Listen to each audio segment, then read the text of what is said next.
And we're live. Hi everyone. Welcome to Spill the Kopi with me, CuddlyBossLady. This week we'll be talking about mental health and sports, or any related, because mental health is an important issue right now. Thank you to Jeff and Jing En. Now I said that right. Jing En, right? Yep. Okay, good. Because I can completely butcher the pronunciations quite easily.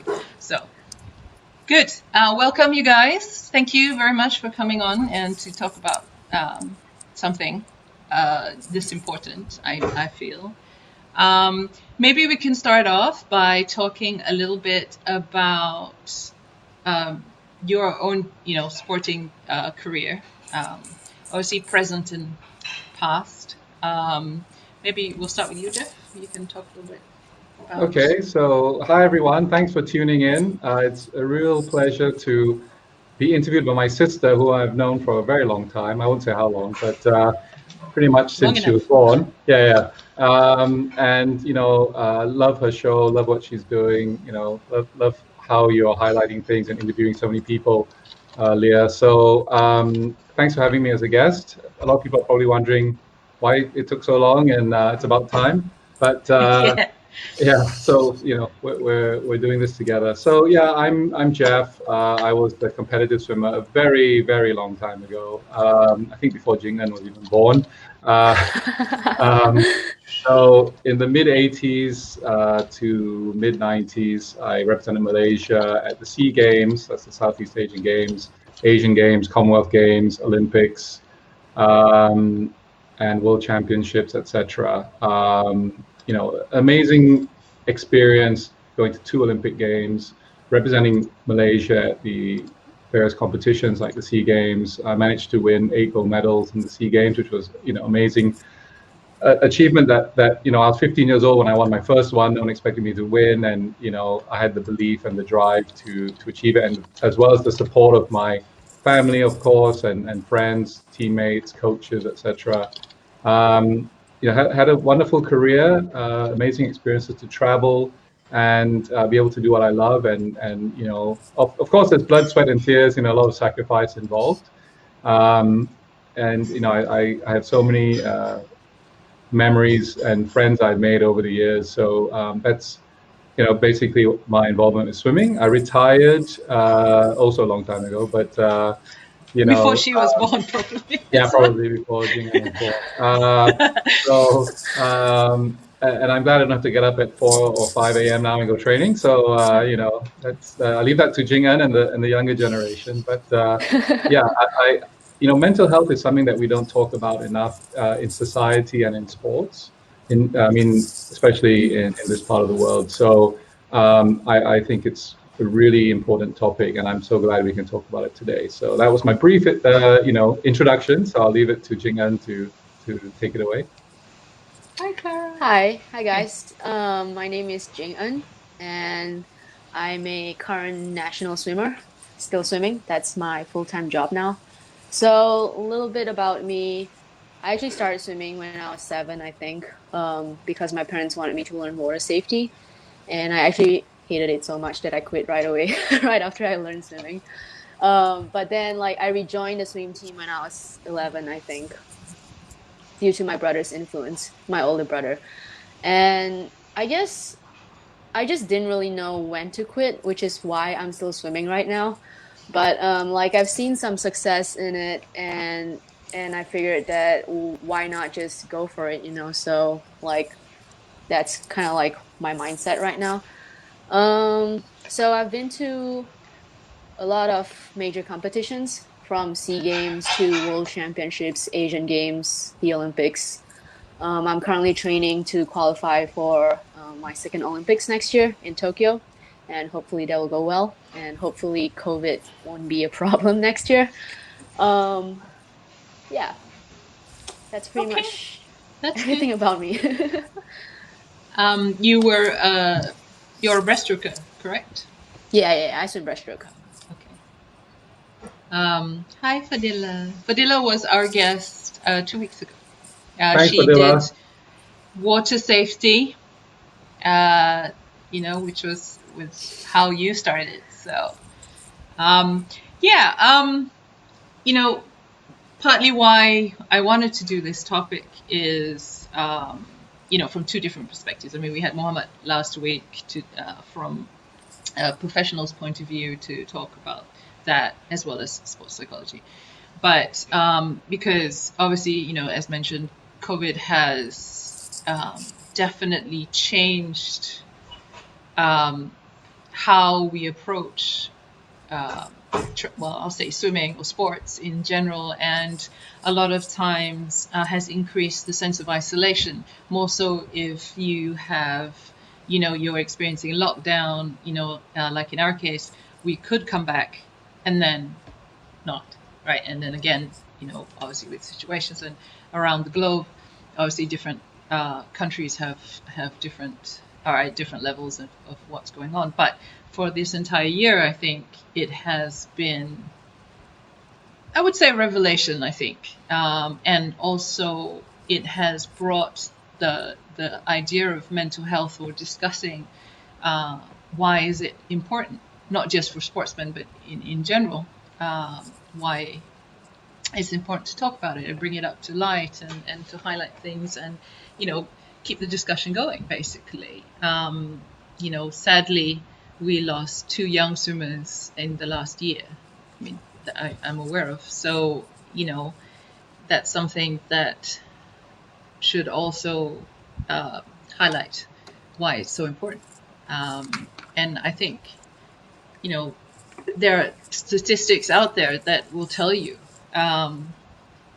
what the issues have been, or the concerns, right, that mental health and being aware of what's going on. I think, Jeff, you have some to... Yeah, so, thanks, Leah. So, I mean, before the show, I just did some research. So I'm just going to share, what I found out. And it was basically, I would say, influenced or inspired by Muhammad Dean, who was your guest on last week's show, the sports psychologist. I mean, he's a friend of mine as well, and he shared a lot of interesting insights. But he was saying that approximately 30 to 40% of the population, obviously depending on where you are, suffers from mental health issues or mental illness, right? I mean, and these are sort of general approximations, but he said that he feels that it's actually closer to, say, 100%, as a lot of times these issues or conditions, whatever words you use or phrases you use, are underreported.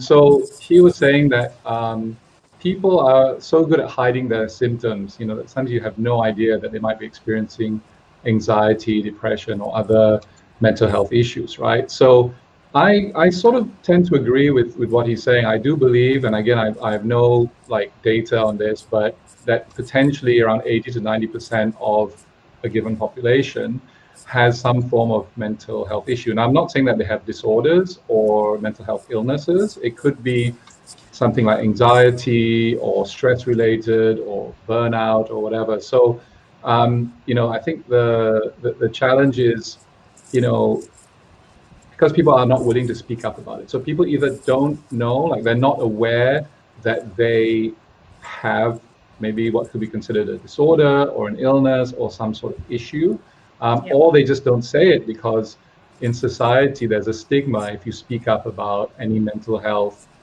issue or challenge you have. So for example, if, just say, you go to work and, next day you don't come in and you tell, your HR department or your boss, oh, I hurt my arm yesterday, and you go and see a doctor and you get you get treated or whatever, and you show the medical certificate, or you say that I've got a physical ailment, right?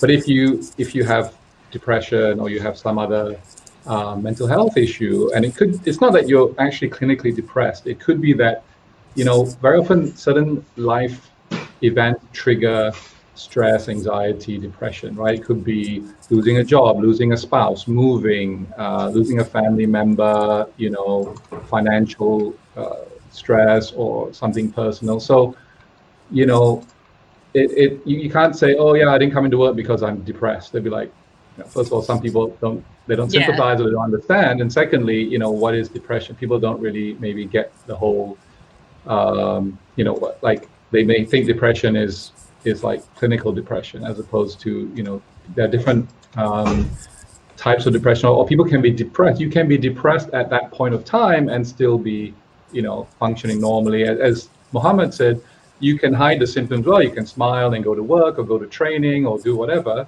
but your mind is somewhere else. And I think especially in Asia, in Asian culture, people don't talk about these sort of things very much, right? It's kind of taboo, or you don't tell people these things because it's and I know that for a lot of the older generation as well, they didn't really address things like this, like mental health issues, because either people weren't aware of it, or they were like, we'll just get on with it, like that's life. It's the taboo thing. I think especially in Asia, it's like especially if you do seek professional help, as we were discussing last week, is that, oh, you crazy, is it?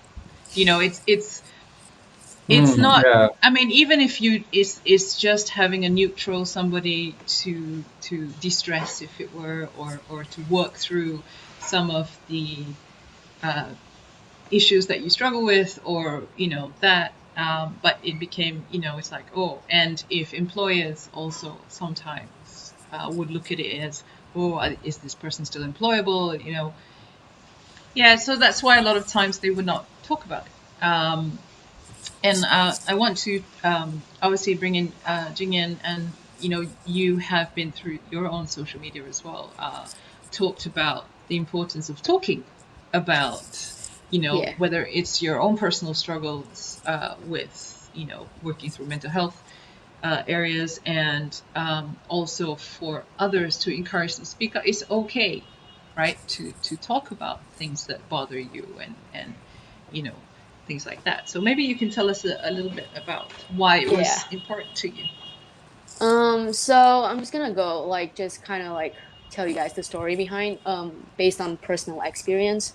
Mm-hmm. So when I left Malaysia, I went to the United States to study, in case you guys didn't know, for 4 years. And sometime during that period, it was just really hard, because I was so far away from family and also food, basically. And just sometimes when you're struggling and you just don't really have someone you feel that you're connected to talk to, because you're so far away from home. So I just kind of started falling into this deep depression.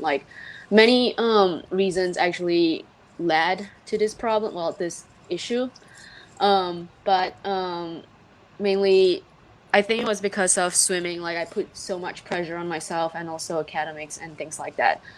But anyways, when I don't really know how to say this. When I had depression, well, I don't think it's something that one person can, just easily cure.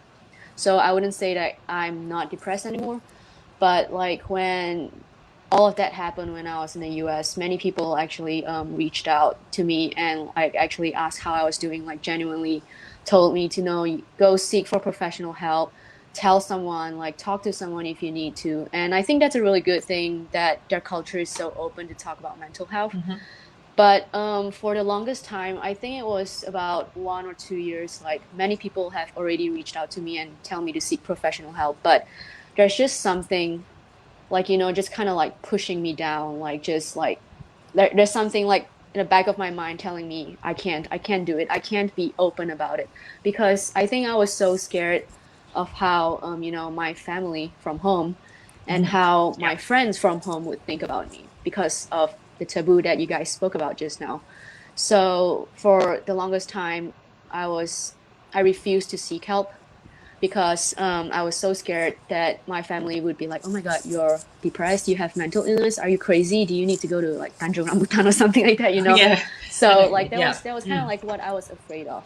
And also growing up, my dad probably didn't notice, but he actually made a lot of comments about people who suffer from mental health issues, people who have committed suicide and stuff like that. So that just kind of didn't really help at all. Plays into Yeah. How older generations, they just don't really believe in this kind of stuff. But what really made me decide to seek professional help was actually I was forced into it. my Intervention?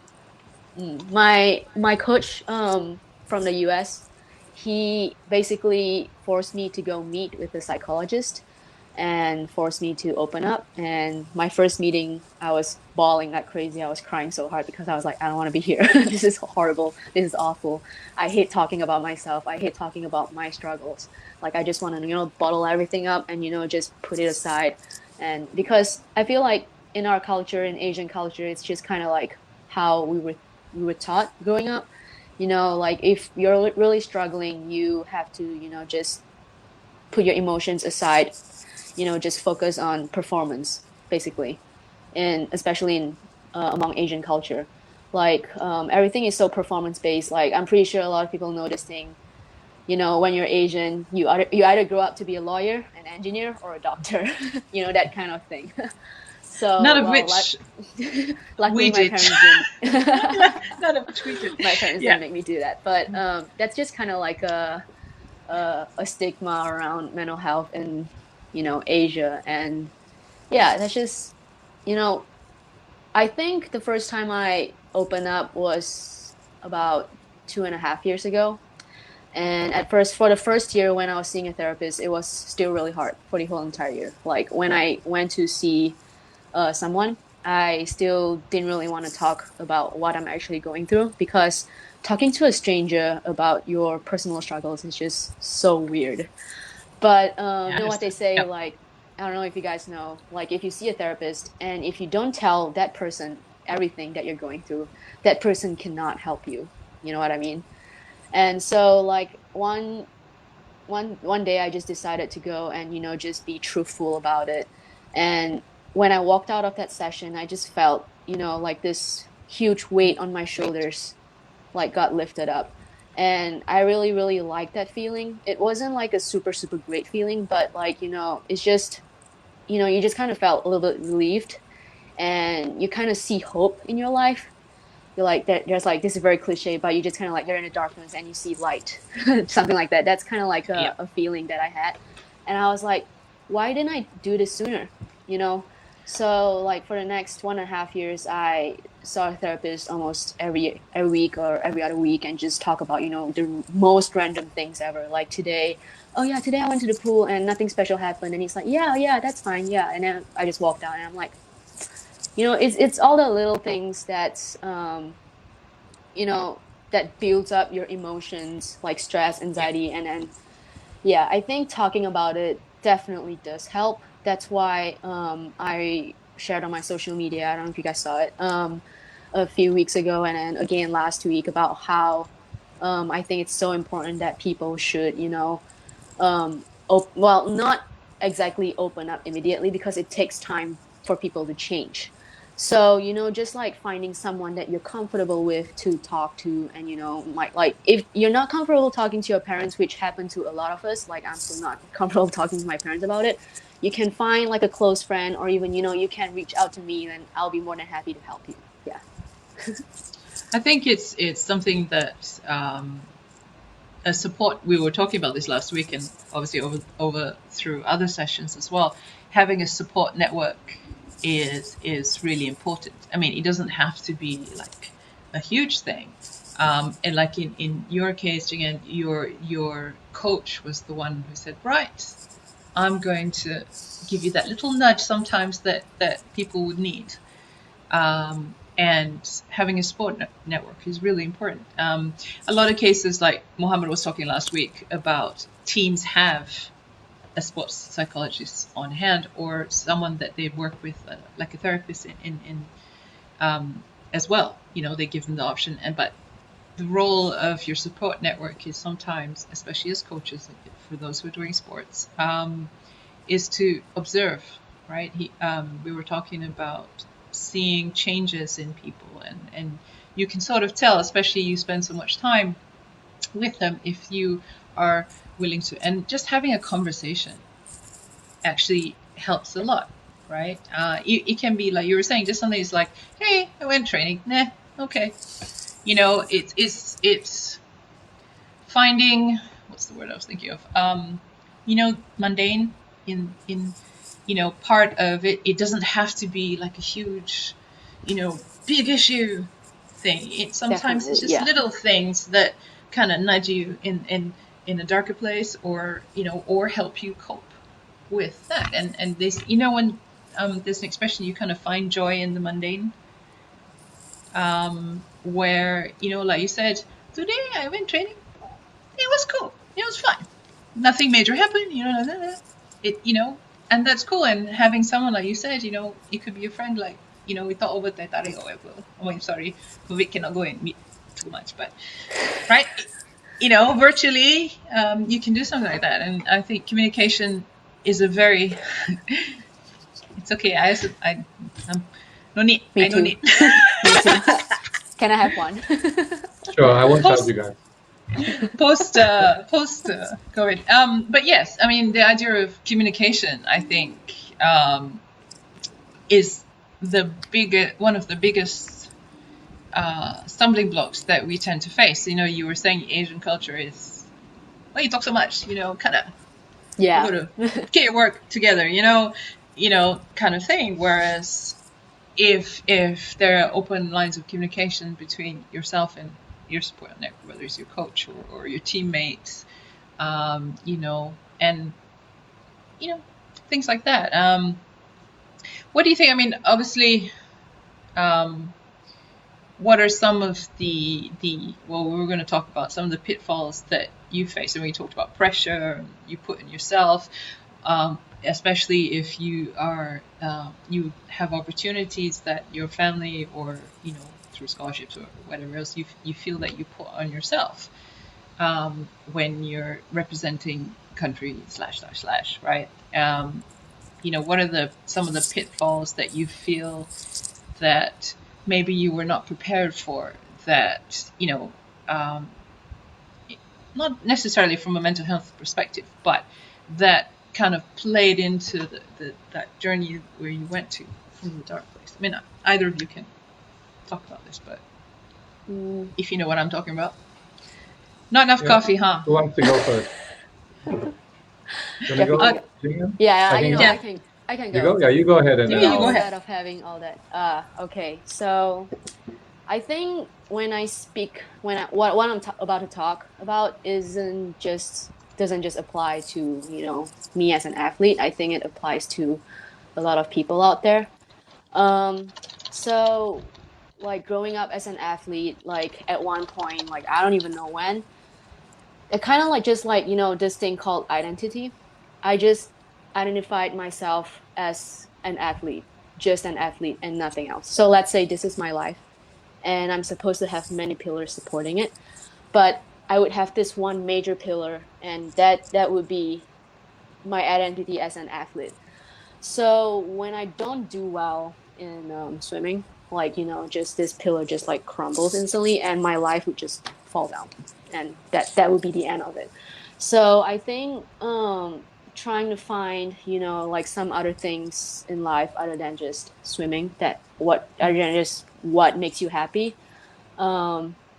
is very, very important. Like, because, well, yes, swimming makes me happy. It's currently my life. It's the biggest thing in my life. I want to make Tokyo, it's my main source of income. It's literally everything that I have right now.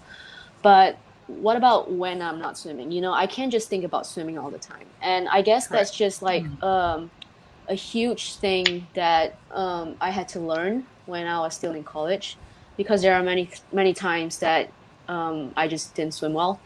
And I'll be like, oh my God, swimming is totally not going well at all. Like life is just going to end for me right away. And I don't know where I learned this. I think I learned this kind of like by talking to multiple people, like close friends. And I have a lot of friends who are Christians, in case you didn't know. So they really, really believe in God. And that kind of like actually helped me realize that, I'm not saying I'm a Christian, but like their pillar of support is very, very strong. But if that's not the direction that I want to go into, like religion, like I should find something else in my life other than swimming that I thoroughly enjoy, that makes me happy. So I don't know if you guys know what I'm saying, but Yeah, I do. it's just I kind mean, of like it's because I think for a lot of athletes, it's realizing that you are actually a three-dimensional person. you're more than just who You're you more think you than are. just the Yeah. sport. Yeah, definitely. You Yeah. know, you're allowed to love music, you're allowed to read books. If you feel like you want to be a TikTok dancing machine, you go ahead, right? Yeah. That not be us, but right, you guys can go Well, ahead. I'm sure Jing En can throw a few shapes and do some cool dances, but Yeah. I'll leave it to Yeah, we'll leave it to you. yeah. I have two left feet, so I don't think I will attempt any. No, we'll just be entertained by this. But Yeah. it's I think for a lot of people, especially as if you're an athlete at a certain level, you give your life to this level. You give your life to the sport, as and my brother can definitely tell you. And I think Is there so? and Daniel was talking about this as well, that he was, Daniel Bago, right? yeah, some weeks ago. And he had mentioned, when he had stopped swimming, a lot of athletes will struggle with transition if they're not prepared for it, right? Transition into what I call real life, open inverted commas, is that, it's something that both coaches and parents and everything must realize is you are more than just an athlete, right? I mean, this is what you were saying. If you're talking about pillars of support, like you said, you can have faith. Faith can be anything. You can have faith that, okay, once I'm swimming, I'll have things to do, and I will know where I'm going. You will change as you get older. That's fine, but at core, you still have those pillars as you mentioned, because I think a lot of times when Dion, it's something that I think a lot of people will struggle with, as you said, like, because you're like, okay, I've made national team or I've made state or what, it doesn't matter, right? The pressures you put on yourself doesn't necessarily mean that only because you're national team, right, that you would feel that, you know what I mean? The pressure you put on yourself will be very huge to you, or your swimmers or whatever it is, right? So Yeah. I mean, if I can just, yeah, I go think ahead. one of the best examples is Michael Phelps, right? I'm sure most Yeah. people have heard of Michael Phelps, the greatest Olympian of all time, and not just a legend in swimming, but in sports, and an Olympic legend as well. So I can't remember how long ago it was. It was during the, when COVID was really affecting America and everything, and there was an article that he was interviewed in talking about how he gets depressed and he gets stressed, and so he opened up about it, and I believe there's a documentary He had called a documentary, yeah. The Weight of Gold about how certain athletes, and I believe Apollo Ono, who's half Japanese, American speed skater who's won Olympic medals, etc. He also talked about his challenges, etc. If the greatest Olympian of all time can open up about depression and anxiety and stress, so I feel that people are more willing to talk about it, especially in developed countries. In developing countries, there's still that stigma and taboo that we've talked about. Also, when you're an athlete, so as Jing En mentioned, as you said, so there's two key things here, right? One is your identity. When you're a teenager, let's say you're 13 or teenage years, you hit puberty and you've got hormones raging or whatever. A lot of parents might be watching this or their kids. You change. And society and your peers and your family even will shape who you are, and you form your identity, right? Even in my 20s, I wasn't sure what was my identity, because you try and figure out who you are and what you believe in and what you want, and so it's important to, as Jing En said, it's really such a good point to say, if you only have one thing that supports you, when that crumbles or something happens to it, you really will collapse, right? If you have, I mean, Leah and I are very fortunate. We had family, we had close friends, we had teammates, we had classmates, schoolmates, teachers, coaches, you name it, right? We had a good support network, but not everyone has that. And, sometimes even in their own family, they don't have the support.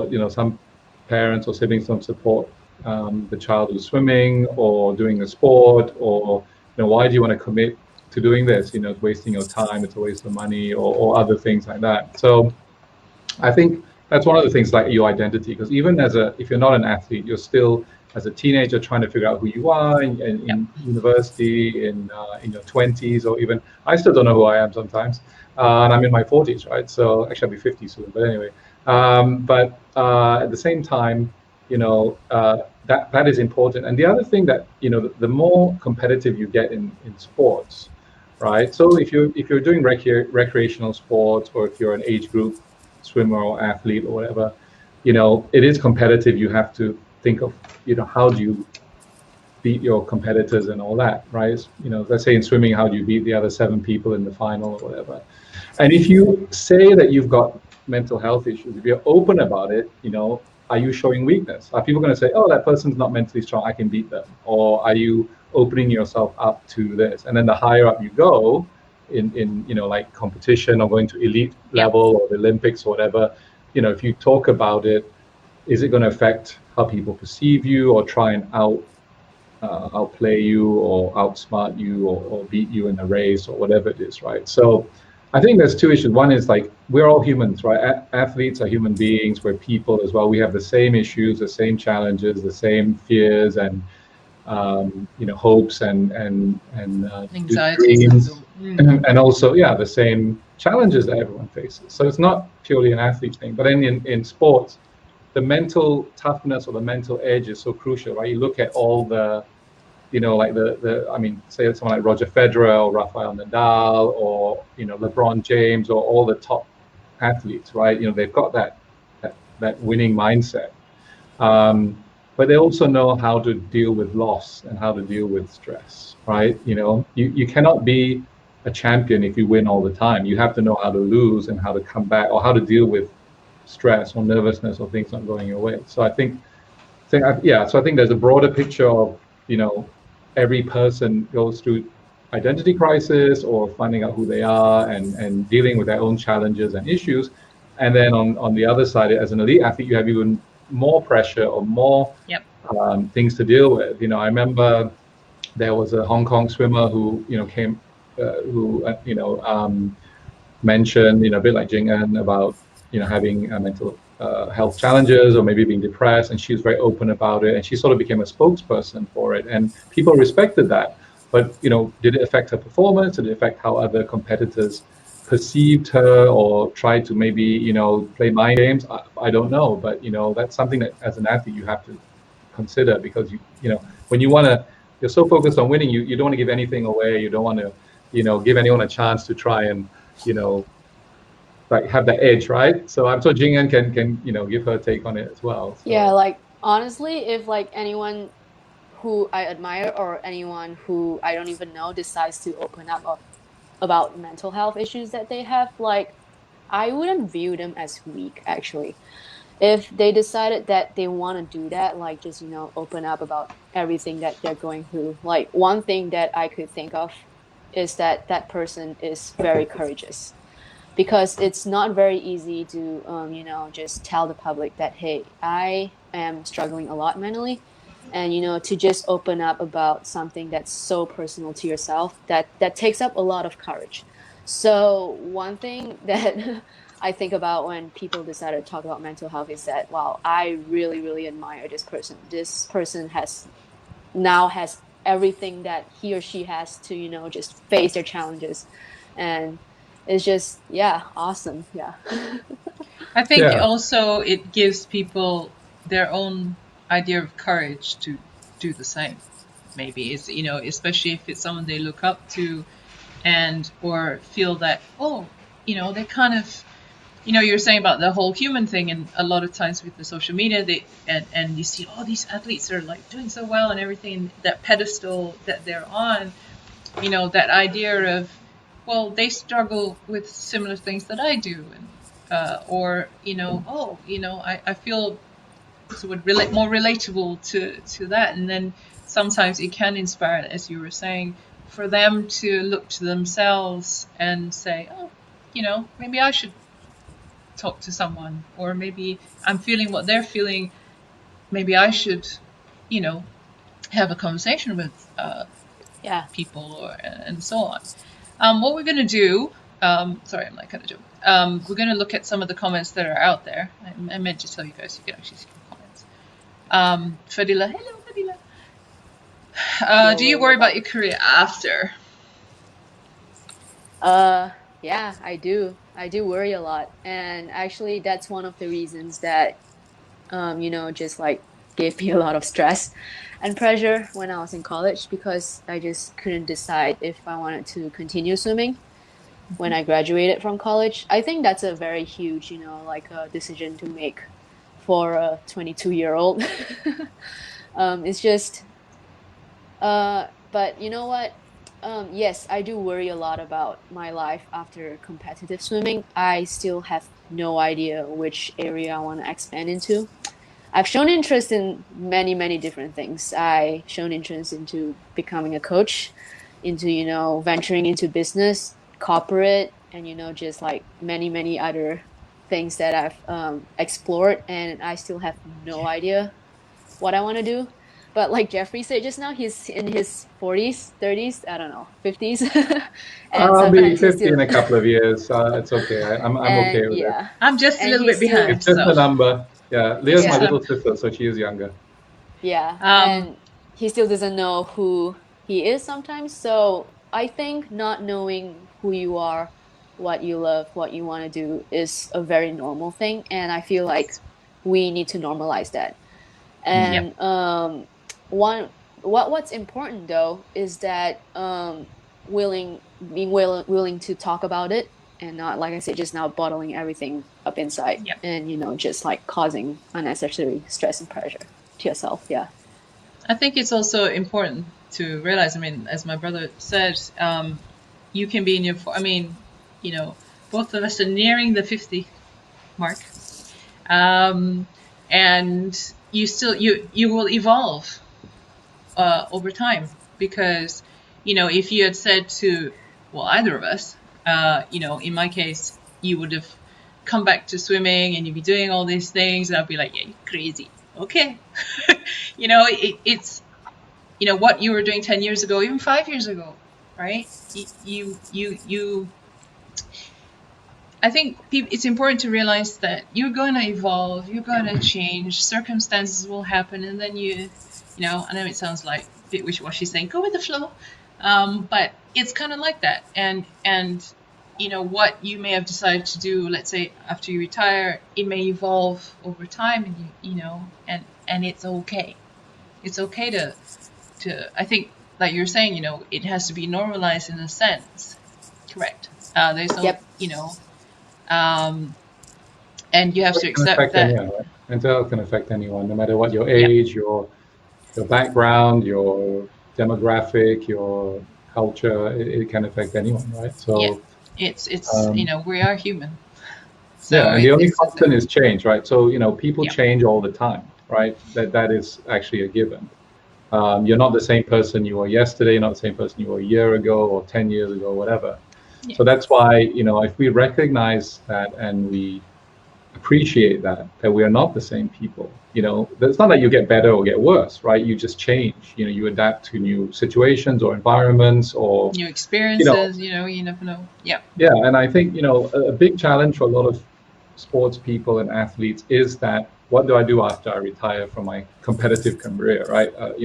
When I stop my sports career, what do I do next? You hear about so many athletes and sports people who go through depression, they go through, alcohol addiction, drug addiction, eating disorders, mental health illnesses or disorders. So, and like Leah said, you put them on a pedestal, you see them like as gold medalists or as champions, you think, oh, they're like invincible, perfect human beings, which right, but we're all human. And that transition to the life after the pool of post-chlorine, as we were saying just now, or as the caption said. Like for us, like for me, I knew that when I finished my career, I didn't expect anything. Because some people, when they retire, like they feel like they're owed something. Like, oh, I'm a national athlete. I did this. The government should take care of me, or whatever, right? And I never expected that. You have to look after yourself. And I know that it's not easy for a lot of people because you sacrifice so much time and effort to training and competition and to your sports career. But then what I did was, I graduated and I had a degree in journalism. So I channeled my energy into my professional career. So I was a journalist, I was working in the media industry. So I wouldn't say it was seamless or it was a smooth transition, but as Jing En said, right, you have more than one pillar. So I didn't look at myself. And again, a lot of people feel that, they feel like, oh, I'm an athlete, I should be treated this way, or people should think of me this way, or I think of myself this way. But really, you're a person who does a sport, right? You still have other things. So, you are, like, if you have a qualification, if you have a skill or an interest or a hobby, that makes you who you are. And there's a lot of articles. I read one recently about stress and burnout, especially with the pandemic going on. Having a hobby actually helps your mental health, because if you are just working or training in this case, or if you're a working adult, or even if you're in school and you've got to deal with Zoom or online classes and trying to work from home or study at home, and you've got a household full of people and all that, it gets very stressful. And if you only do work and family, obviously you don't have many hours in the day, but if you can do something that you enjoy, or it takes your mind off stuff, whether it's listening to music, or maybe it's cooking or baking or gardening, or something, exactly, get a hobby, or find a passion or something else that is not a job or a family role or responsibility, right? It could be reading. It could be reading a book or learning a new skill, or whatever. So I think that is important. Then you build those pillars or those columns, like Jing En said, right? You're not just one thing. You're not just a working professional or an athlete or a parent or whatever. You've got all these other things, and if something kind of goes down, you can prop it up with something else, I think. Yeah, I think it's important to, especially when you have hobbies, and then someone will say, oh, you can make money from the hobby, and then, you don't have to. You must remember, to remember that hobby is for you to disconnect, if you like, from, stress of the training or not training, depending if your pool's open or whatever, or as a parent or as a teacher, educator, or anything like that. Something that's just not related to everything else. Because, like you said, you could, like, friends of, painting, baking, whatever. And it could even be something really simple, like you just watch Netflix for an hour. It's just to switch off for a short period of time. Yeah, I know you would do that. We have a question from Mohammed, who was last week. Hi, Mohammed. Why? Thanks for sharing. And thank you. His question is, in your opinions, what are the potential barriers and obstacles which halt athletes from considering the future life after sport? I can try and address that. Yeah, you can try that. So thanks, Mohammed, and it's good to see you tuning in this week. And Mohammed is a sports psychologist, and he shared quite a lot in last week's interview or appearance on Leah's show. I think when you are, and I think Jing En can talk more about this as well, as a current athlete, when you're in this bubble, right? You're kind of in this bubble, right? When you're an athlete, especially if you're an elite athlete or a high performance athlete, you've got your coach and your team and your physios and your everything strength else. And conditioning, right? That is your world, right? That is your sort of bubble, right? And obviously, the more competitive and the higher your level of sports performance, the more into that bubble you go, right? If you're a weekend warrior who does some sports on the weekend, or during the week you work or do something else, then it's different when you're like living and breathing day in, day out, right? We all train you're still doing it, Jing En, but like we used to train twice a day, 4 hours, so 2 hours per session, 1 hour of dry land, maybe even more now. I don't know. When I was training, it was like 2 hours in the morning, 1 hour in the gym, 2 hours in the pool, 6 days a week, 50 weeks a year in, year out, right, to be a competitive athlete. So it's a big, demand of your time and your energy and effort. And when you're caught up in that, that becomes your life in some way. So that's what Jing En was saying. You identify with that. Oh, I'm an athlete. This is my, who I It's my am, and world, who right? you are. So what you do defines who you are, or makes you think that's who you are. But actually, you're more than that. But when you're caught up in that bubble, so when that bubble is gone, when you don't have the coach and the physio, and that you have nothing to wake up for the next day, you don't have training, you don't have a competition to train, you may not have a purpose. So it's important to have a purpose after your sports career. So for me, it was like channel my energy into my career or into developing myself, learning new skills or having hobbies or whatever it is.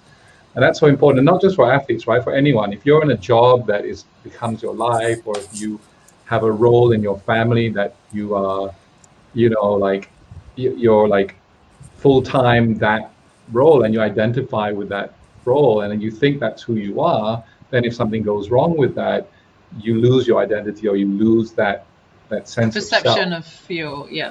So I think that's very important. And so I think, Jing En, you can share more because you're a current athlete, so your insights would be very I useful. think I had the same exact thought as what you said, but maybe I'm just gonna word it a little bit different because many people who don't do sports don't really know what we're going through. So actually, I like to think that as an athlete, that's my full-time job. So like you're a coach, or you're a corporate office worker, you're a CEO or something, that's your job. And my job is being a full-time athlete.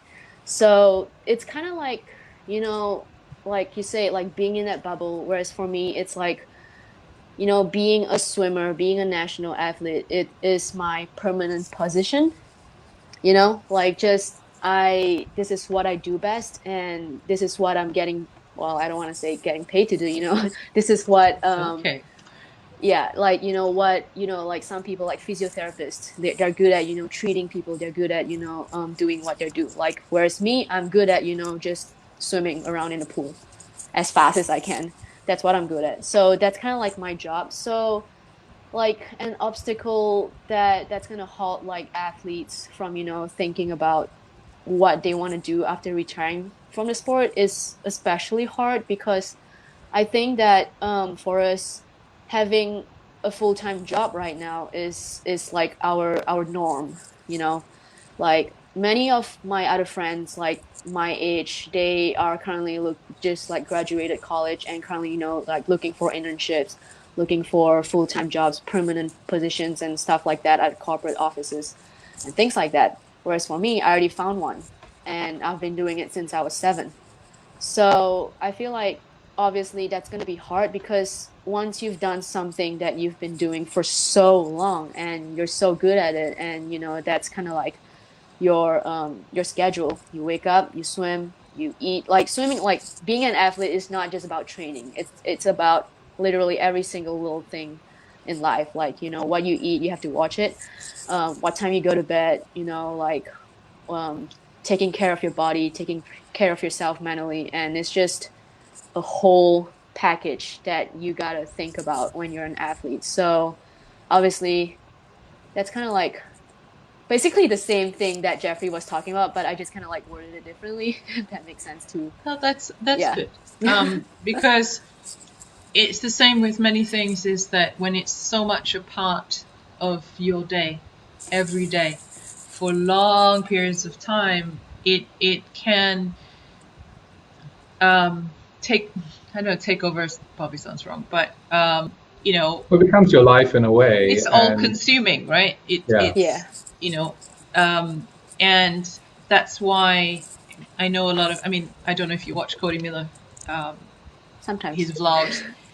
He talks about that the importance of having things outside of swimming, even though it is pretty much ultimately, like you said, it's their full-time job. This is the way they are pro athletes, and this is their life at present. But he was, I think it's also because his own mentors or people had said the same to us, have something that's not swimming, whether it's music, whether it's doing, just hanging with your friends for 5 minutes, or in his case, he was like Harry Potter mad, right? And he says it helps because there will become a time, like you were saying, that you lose. Or you may have swum, I think we talked about this with Daniel as well previously, is you may swim your perfect race. You may have just thrown it all down, everything's fine. It just so happened that somebody else just, that. And for someone, like you said, when it becomes all-consuming, that idea of, oh, but what do I do? What happens? Does it mean that I'm, it starts working? Then this is why we're saying do things outside of the sport, even if it's an hour, something that's different. I think we'll take some more questions as well. I think just to add to that as well, just very quickly, Jing En, you were a college swimmer in the States, right? So you were at Purdue, I was at USC, so, Southern Cal, and, it's actually really difficult. I'm sure people can imagine you're training full-time. I mean, not full-time, you still have to go to classes and take exams. Like juggling, getting a degree while training is a really huge demand of your time. I was never a full-time athlete. I was, my era was, we weren't professional until 1992, which was the Barcelona Olympics, and then they allowed, professional athletes to compete. Before that, you couldn't be a professional athlete and compete in the Olympics. So that was the NBA dream team. Michael Jordan and all the other, NBA superstars were allowed to play in that Olympics. The tennis players were allowed to play. So that was the first Olympics that they allowed pros to take part in. So before that, you were not allowed to get paid to train, or to compete. So, having a scholarship to college in the US and training and studying, it's a huge demand. And that's where I think a lot of stress and pressure also comes from. You have to get your grade, you have to go to meets, you have to train, you have to pass your exams, you have to, and being a student in college or university is not, a bed of roses. Sometimes you have to deal with, personal issues or peer pressure, or, it's not easy anyway. So, and I think that maybe helped me a lot because I was never a full-time athlete. I always had something else. I was studying, and then I was, going to university or whatever. So when I stopped, that was it. And I just said, right, instead of studying and training, I'm going to focus on my career, but also have time for, when you stop swimming or stop training, you realize how much time you really have. Right? So, different times. Different times, exactly. But when you're doing it, when you're training 5 hours a day, when you're going to classes, I remember training 6 to 8, going to class, having lunch, go to other classes, train again, gym, swim, go back, have dinner, do homework, go to bed, wake up. So basically, it's like Groundhog Day, for those who remember that movie.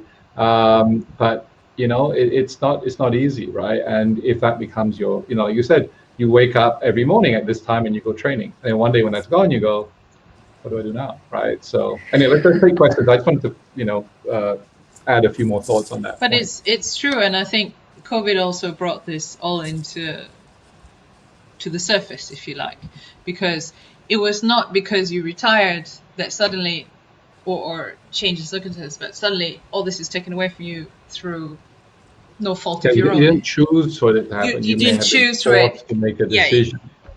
Right, and I think that's why a lot of these issues have all come up to the surface or open for discussions and to highlight, which is good.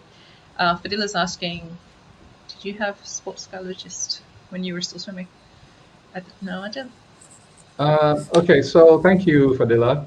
And then for those who may not know, Fadila and Leah and I used to swim together many years ago in Penang. So a long time friend of ours. Yeah, that's a good question, actually, because when I was training in the early days, we didn't have sports psychologists.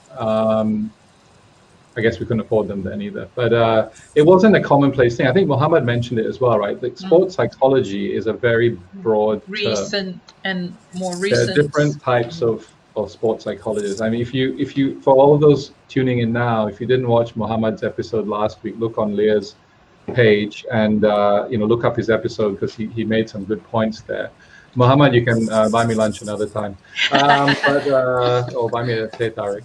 But seriously, it's so answering the question. Yes, in '89 we had the SEA Games in KL, and we had a sports psychologist named Michelle Gani, who is still around in Malaysia.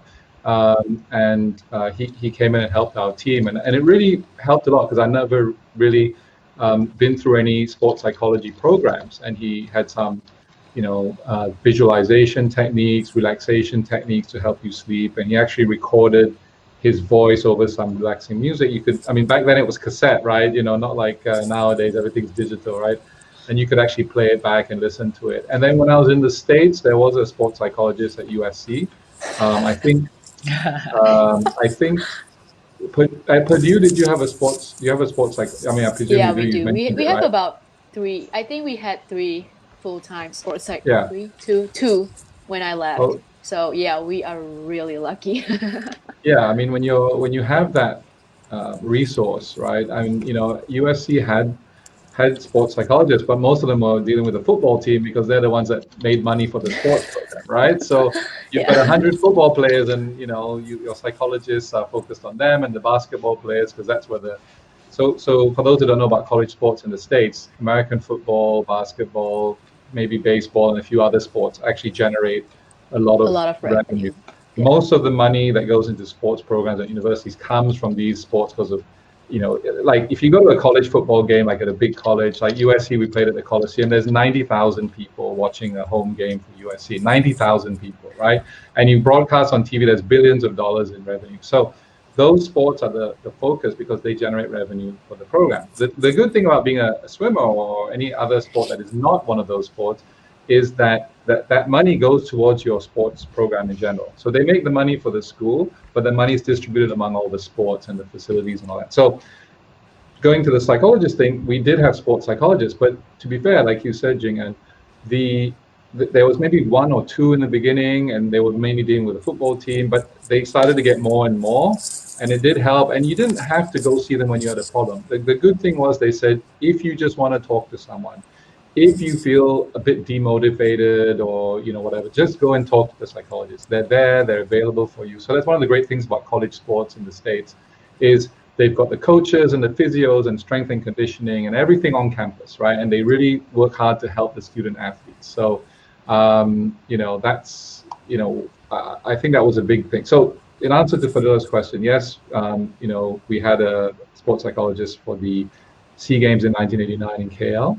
And when I was in the States, we had a sports psychologist that we could talk to. So it was good. You just go in. You don't even have to say, like Jing En said, I went training today. Oh, okay. It's just, you share. You don't have to tell them. You don't have to. It doesn't have to be an epic sharing, big thing, right?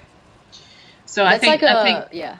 Sorry, Karen. Oh, yeah. That's like a very, very nice thing about, going to the States, like basically a Western country, to train, because it just kind of like opens your mind.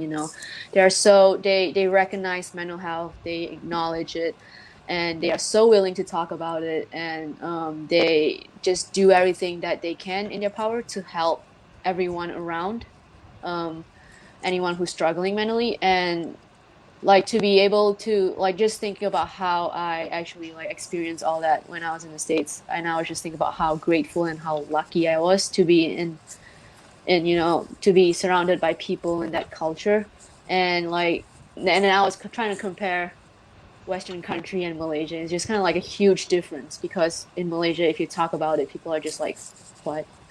you know what I'm saying? But I think as an athlete, so Mohammed was working with the National Sports Institute of Malaysia, right, ISN. So I believe that there were probably still are several sports psychologists. I don't know. So you have them as well. Yeah. Oh, one. Okay. There's one that I know. There's probably a lot more, but I'm just not. So they do have that resource for national athletes. So just to clarify for anyone watching from Malaysia, that we do have support for the elite athletes. The National Sports Institute, Muhammad was working there. Now Muhammad's working with the national badminton players. So it's there, but that's for the elite athletes, right? When you become a national athlete, what happens, or how do you help the athletes get up there? So the challenge for a lot of people is getting from being a junior swimmer or athlete or whatever it is to elite level. It takes a lot of, like I always believe it takes a community to build a champion, Yes. to create a champion, right? It takes a village to raise a child. So you need that support network and all the right pieces in place. And not everyone will have access to a psychologist or sports psychologist, especially if you're just a junior swimmer. And people think, oh, you're not an elite athlete, so you don't need it. But actually, that's very important at that. Well, that's setting the foundation for which, how they will learn to cope as they progress through their swimming career. Yeah. I think we were talking about this with some of the other guests before, is that you don't, any level, you can be any level, you can be an age group this and learning how to cope with pressure and anxiety and different things, right? It's a good foundation to start with. Having conversations, having, this like that. It's a good base to start from. Don't just wait. Obviously, different levels, you have different. But as Jing En said, in Asia, you're not encouraged to do that or to talk to people, right? When you go to the US, you see how different it is. I was training in England, I was training in the States, so you see how everything helps. It's not just having a good physio or strength and conditioning coach or a swim coach or whatever. You need the whole package, as it were. Yeah. But when I was training, mental health or sports psychology was such a small or almost non-existent part of that. It was all sort of the physical side, right? The training and the nutrition and the strength and conditioning and all that stuff. So the sports science and all that. But anyway, it's good to talk about it. I think we were saying how I think during Mohammed's session, and I was listening to a webinar, Bill Swetnam was talking about how his team of coaches would have some, I'll use the word training there, that they learn to look out for certain things that, because they should know their swimmers best. And they give them some, and the idea of communication can work. Because the support network is not just for the athlete, it is also for the coaches or the team or those around you, even your own family, wherever it is. And also they had worked together, and they recognized certain things. Okay, let's just talk about this. And one of his policies was always to have a senior member of team paired with the junior member. Because I remember this growing up. Your seniors will look after your juniors. And it could be, just a thing that talk to each other. Or, okay, I'm going to help. It's like a buddy system in diving. It's like, big brother, big brother, big sister. Which I think helped a lot of that's what he said. It helped a lot. And I remember, to this day, we are still, friends with our seniors, who are there for you if you need them. And I think these days that seems to be less common, or this is just purely, of course, anecdotal observation, but it is less common because it's like, hey, race, you must train to this and this, and less of the whole idea of, well, all of you are a support network, right? So I think that's something really important. Before I start ranting, which I normally would do by this point, because it's an important thing. I've seen, as an educator as well as especially in this last year, people do really struggle with the changes in what do you do, or suddenly I can't do this and I can't do that. The idea of having to adapt and change is quite a big thing for many people. Let's see. Well, we have some swimming questions, which we'll, I think, come to a bit later. We can talk about it now. It's okay. Well, we have Kevin, who was a guest as well. We seem to have a lot of guests. Previous guests. Kevin Yip. Yes. My jellyfish buddy. Hey, yo. You spelled my name wrongly. Kevin, come on. No comment. No comment. I wish I could. Okay, everyone makes Yeah. mistakes. Let's not give him a hard time. He might have stressed. Yeah, ban him. Kevin, see what you started. Honestly, Poor Kevin. I it's wish all I right. could. Yeah, I wish Jing I En, could. go ahead.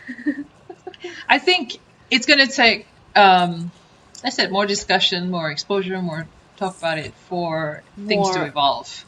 more More open. educating the public, actually. Correct. Yeah. And as well as coaching, team, various stuff.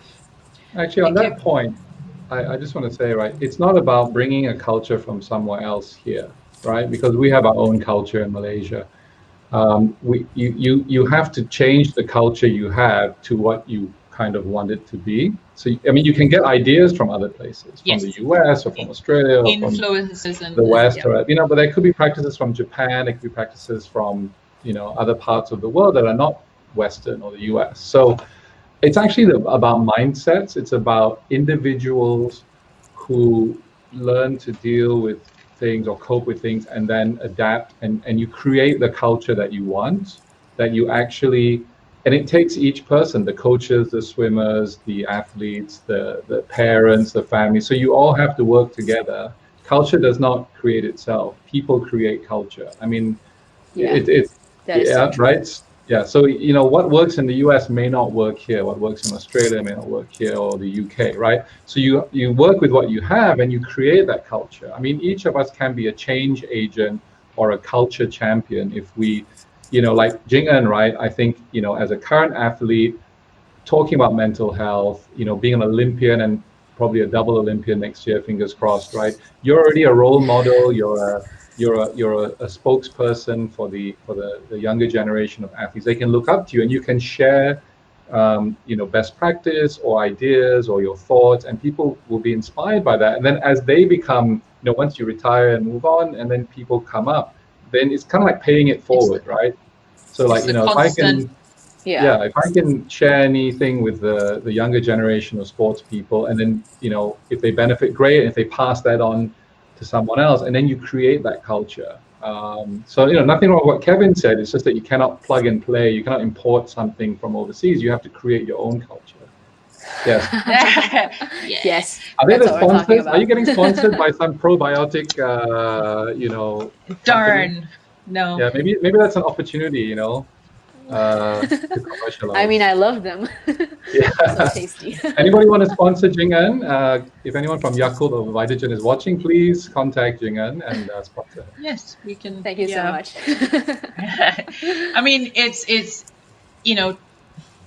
I know it sounds like pressuring yourself again. It's like change starts from you. Change doesn't mean it has to be a huge platform. It can just be within your own little circle.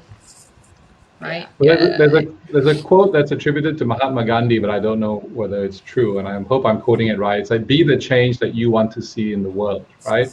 Yeah. So don't expect other people to do things, right? You don't say, oh, people should do this. It's like you have to start with yourself, right? So Jing En can lead by example, by sharing about mental health, by being a role model or an ambassador or a spokesperson about not just mental health, but about being an athlete, being a person who is, at this moment, your job is to be a full-time athlete, but you're still a human being, and you're still, you still have hopes, fears, and challenges as well. So you can inspire other future generations as well, and then they will hopefully in turn inspire others, and we can create this culture that we want in not just sports, but in society as well.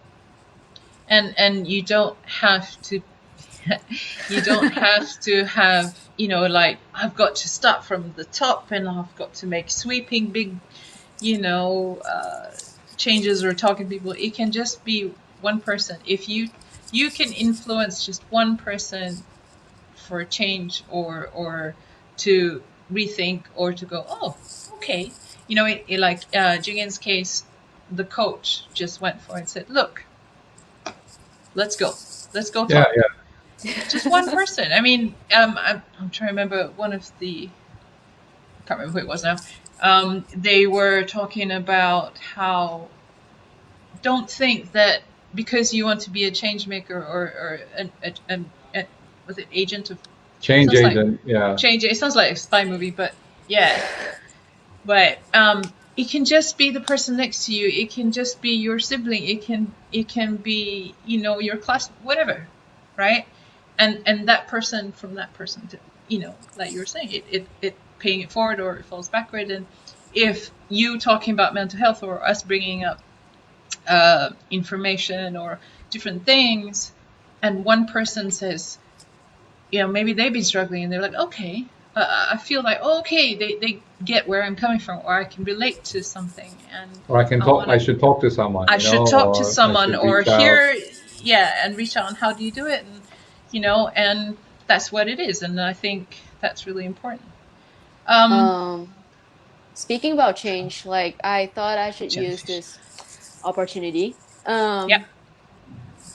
So like it's kind of hard, like I said just now, like in our culture to just, you know, open up and share, but like it is not hard at all if we decide that we want to listen to someone else talk about their struggles. You know, that's a huge thing. Like you talk or you listen. So like I feel like a lot of people in our culture, we're very judgmental people. So like when like I saw this tweet, yeah, I saw this tweet the other day. It was like, hey, like if someone say they have suicidal thoughts, like the first thing that pops up in our mind when we hear about that, wow, this guy, wow, memang attention seeker lah, cannot. Yeah, you know, that kind of like negative thinking, we have to eliminate that. So like if someone decides to find you and say, hey Jeffrey, hey Leah, I think I'm struggling a little bit, can you hear me out? Like be willing to be there for other people, you know, or like just reach out to someone close to you if you see them, like you think they're struggling, or just, you know, hey, how are you doing? Do you want to go grab lunch? Do you want to go grab dinner? Because you never know, these little actions that you do might actually help save someone's life. Yeah. Like during this time, you know, I like communicating with people anyway, is I'll go and, you know, you message people, hey, how are you doing? You know, and they never respond. Some will respond. Some will be like, you know, some days good, some days bad, you know, that kind of thing. And, you know, we were talking about joy in the mundane. Even if you don't have a deep and meaningful conversation, you talk about, you know, like my car could start this morning or whatever, you know, something. And like you said, you know, oh, I went training, okay lah, you know, but it, you know, and sometimes they appreciate that you just say, hey, how are you doing? You know, or even if you talk complete nonsense and silliness, it doesn't matter, because for them it is a way to talk and verbalize in general conversation, rather than everything doesn't have to be trauma, you know. Well, and I think things like that. Just if to they add want on, to, yeah. Yeah, just to add on to that. So I believe that recently, maybe it was to do with World Mental Health Day, in Australia, they had a campaign called Are You Okay? You know, Are You Okay? And, you know, it was just basically to check in on people. How are you doing? And, you know, it could be a colleague, a stranger, a family member, a friend. And it's a tough question. Like you know, not knowing how to, you know, like, for example, you may want to help someone. They may be suffering from something, but if they don't open up and share it, you know, if you start asking them, are you okay? Are you okay? Then they might, you know. Then they feel this pressure, like, oh, is something wrong with me? Have they noticed something? You know. Yeah, right. So it's a very delicate balance to.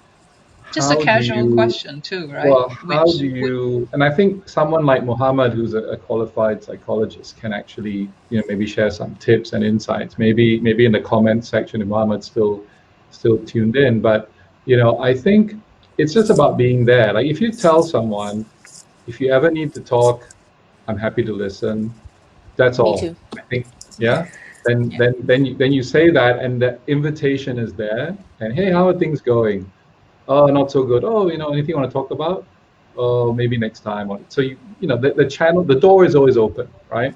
So I think that's the most important thing. And I think parents also need to, you know, maybe we can share the Are You Okay link in the group on this webcast or whatever. But anyway, I mean, there's lots of other initiatives and campaigns, but I think that the important thing is, like, you never know when a teammate, a friend, a schoolmate, a colleague, a family member may need help. Thank you. That's good. See, so you know, there's certain so if you look at the there are some questions right at the top. If we scroll to the top, the other way, the other way. Go start. Yeah. What you're going through isn't easy. It's good we can talk about it. That's tough. Keep talking. I'm listening. So these are, you know, there are psychologists and experts who have come up with things to say, or you know, certain approaches that people can help. So maybe we can share this link in the comments or whatever. People can click on that and get an idea. But there's so many other initiatives and campaigns. Unfortunately, not many in this part of the world. Mainly they're from Australia or you know, Europe. The UK, I know they had some of that. But I think it's really important, and I'm so glad that we're having this chat today, that Leah and Jing En, that, you know, we're sharing and opening up, because a lot of people watching will hopefully, like Leah was saying, if we can share something that has an effect, a positive effect on the viewers or the people who are participating now, and then that may help them, or they may know someone struggling or may need help, and they say, hey, I can listen if you want, you know. And sometimes, and I think it's something that's very important, sometimes it's not about giving solutions to people. Like, for example, if they say, oh, I'm really stressed about work, oh, why don't you do this? Why don't you do that, right? I'm sure they've thought of it already, but it's like trying to give people answers or solutions, or telling them what to do when they are maybe depressed or struggling is not always the best thing. Secondly, I think when, you know, we have to be careful how we interact. We can't presume that they're going through something. And I understand that one of the worst things you can say to someone who's struggling with depression or facing depression, I shouldn't use the word struggling, that's a very negative connotation, but who's experiencing depression, is say, I know how you feel, right? Because nobody knows how you feel. No one will know exactly how you feel, because they're not you. Each one's experience is different. So if someone is stressed and you go, oh, I know how you feel, I'm stressed too. It's not, you know, that is not, you don't know how. Yeah, right? I think, Jing En, you can I can totally relate to that. There have been so many people who try to say, hey, I know exactly what you're going through. Like, hey, chin up, like something like that. It's sometimes it's kind of helpful, but most of the times I just feel like, no, you don't really know what I feel. Like, you may be going through similar experiences, but you wouldn't know what exactly what that person is going through. Instead of saying that, hey, I know how you feel, keep your chin up, like, you could say something like, you know, hey, do you want to talk about it? Hey, you know, if you ever want to just like open up, like, I'm always here, something like that. And when they talk, listen. Like, you know, don't keep interrupting them. That's a very important thing. Like, don't keep saying, yeah, I get it, like, stuff like that. Don't it just sounds like you know, be quiet and listen. It's kind of hard, because like people think that it's a waste of time to just sit there and listen to someone talk. But, you know, like, by just sitting there and listening to someone rant for an hour is actually could be beneficial to that person who's ranting a lot, you know, because I've been there, I've done that. So yeah, just a little tip if you ever want. You could actually save someone's life by just saying, let's go have a coffee, and you just listen to them and let them, exactly. Lending an ear could save a life, right? Like, so I have a friend, I had a friend in London who we used to work together, we used to hang out together. And then when I moved back to Malaysia 4.5 years ago, nearly 5 years ago, you know, we kept in touch and all that. But anyway, I didn't know that he had some issues, and he actually took his own life, right? It was a real shock to me, and I wasn't around. And, you know, you always feel like, oh, what could I have done? And he never talked to me, and he never shared, and he never showed how he felt, right? So, you know, even if people appear like normal or that they're dealing with it, maybe they're not. I mean, maybe if I was there in London and I had said, hey, let's go for a coffee or let's grab lunch, and he said, hey, you know, I'm really struggling, maybe I could have helped him, you know. I think that is something that like Jing En said, you know, don't, like, let's be open to listening and finding out. And if there is a challenge, if they say, look, I'm really considering taking my own life or something, then you may want to seek an intervention. But that could be worse, because if you, again, I'm not a psychologist, but if you try and get someone to intervene, that may force the person to take drastic action if they're really in a bad place, right? So I don't want to give any advice, but I'm just saying that, like Jing En said, the best thing you can do is just listen. Even if you want to say, but why don't you do this? And, you know, it's so hard for us. We're always conditioned to give responses or try and say something, but the hardest part is to listen. And I was taught this thing when I was first started working in London. One of my managers said, you know, you have 2 ears and 1 mouth, So you should listen twice as much as you talk. So although I've been talking a lot today, so I'm not following the advice. I apologize, but it's good advice for meetings, for dealing with friends, and listen, who have maybe challenges. Just listen and be there for them. All right. That's Mohammed. Okay, double tetai. Oh my goodness, I'm gonna get obesity and diabetes. So now, okay, one thing I want to add yeah. to this is sometimes, depending on the relationship that you do have with the person you're checking in on, and sometimes I found, this is my own personal experiences. Sometimes I will ask, listen, or sometimes they want a sounding board and they want, what should I do, right? And that. So sometimes I would actually ask them, today, you want me to listen? I just listen. Or today, this is my, this is what I'm struggling with. How, Leah? Or, whatever. I do ask, actually, a lot of times, which role do you wish me to play today?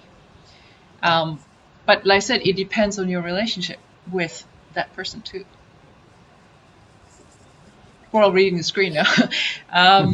Yeah, I'm trying to because again, I'm not an expert, so I wanted to have an expert or someone who knows what they're talking about give advice. So hopefully those comments will be saved in the they will be below in the chat after our feed is done. Because I would respect and value any professional's opinion like Mohammed or someone who knows these kinds of things, right? So again, what we are sharing, just to clarify for the audience, is just personal views or anecdotal experience or anecdotal advice or opinions. So it's not that we're medical professionals or mental health experts. We're just saying that, in my experience, that's what I've encountered, and I'm sure Jing En mentioned as well. So please seek whatever it is. Food definitely make you more or whatever. Well, round is a shape, and I am in shape. So anyway, we always end up talking about food anyway at some stage. Yeah, well, we are Malaysian, so food is like our, one of our principles. But I just feel like if you're not sure, if anyone is not sure, look up stuff on the internet. I know there's so much out there, but look up things that may give you, there's a lot of mental health charities and NGOs and support networks. Find out what other people are doing and what may work well. But if in doubt, try and seek some professional advice, either for yourself or a family member or a friend or something. And it's okay to reach out to someone and talk to them, right? You can, even if you feel like you don't want to necessarily talk about some of the struggles you're going through, you just want to talk to someone about day-to-day stuff, or even, then sometimes it will lead to that. But if you want to reach out, please do so. I will take a couple more. I think Umi, I'm sorry if I completely butcher your name, but Umi had a question about sports psychologists and mental health. We're not sports psychologists. Where's Mohammed when you need it? Mohammed, come back on the show. We need to bring him back.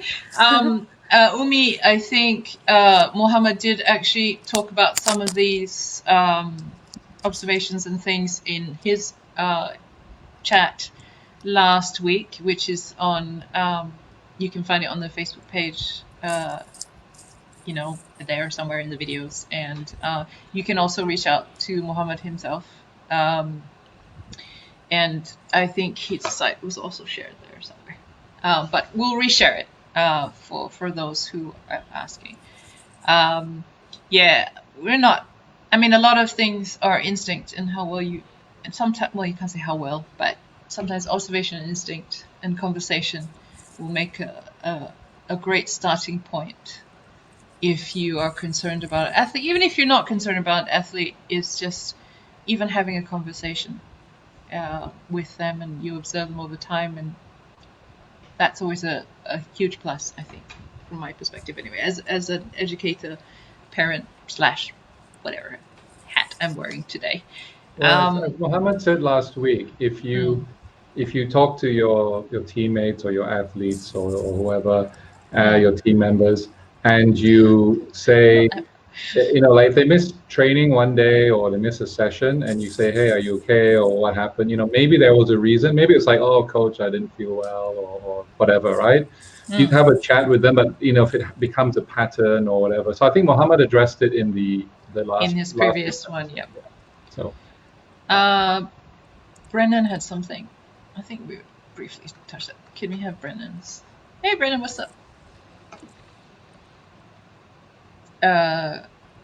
Advocacy, never common. Yeah, it's. I think we talked about the stigma and taboo is like, you know, oh, all these young people, you know, all these things are coming to light.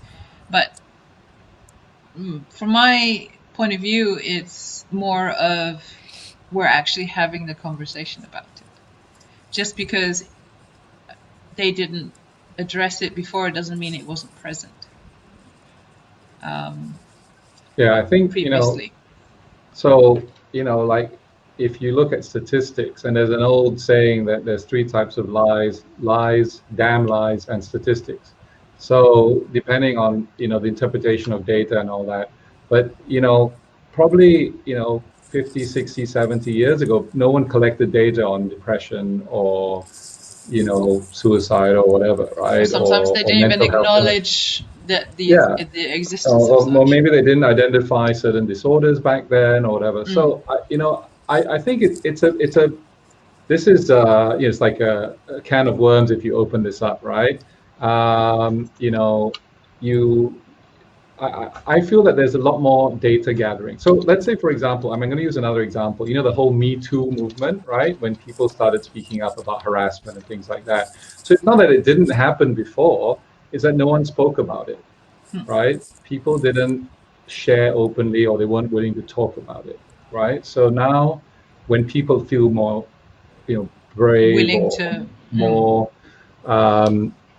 you know, they feel the courage. And, you know, like Jing En said, to speak about mental health openly takes a lot of courage. It's actually, you know, people who are depressed or who commit suicide are cowards and whatever. But actually, it takes a lot more courage to deal with it and to actually acknowledge that you have it than to actually just be in denial or whatever. You know, the World Health Organization, this is why I'm going to throw my statistics in, and this might relate to Brennan's point, right? So, according to the World Health Organization, close to 800,000 people a year die because of suicide, right? Which is, if you look at that, you know, they've got statistics saying it's 1 person every 40 seconds, right? And it happens everywhere around the world, different populations, different backgrounds, etc. So, you know, and also the numbers, you know, whatever the statistics they've got, they also say that, you know, for each adult who's, you know, died from suicide, there may have been at least 20 others who've attempted it. So think of the exponential effect. And if you think about the COVID situation, right? So I just checked this earlier, that the death toll worldwide for coronavirus is 1.309 million.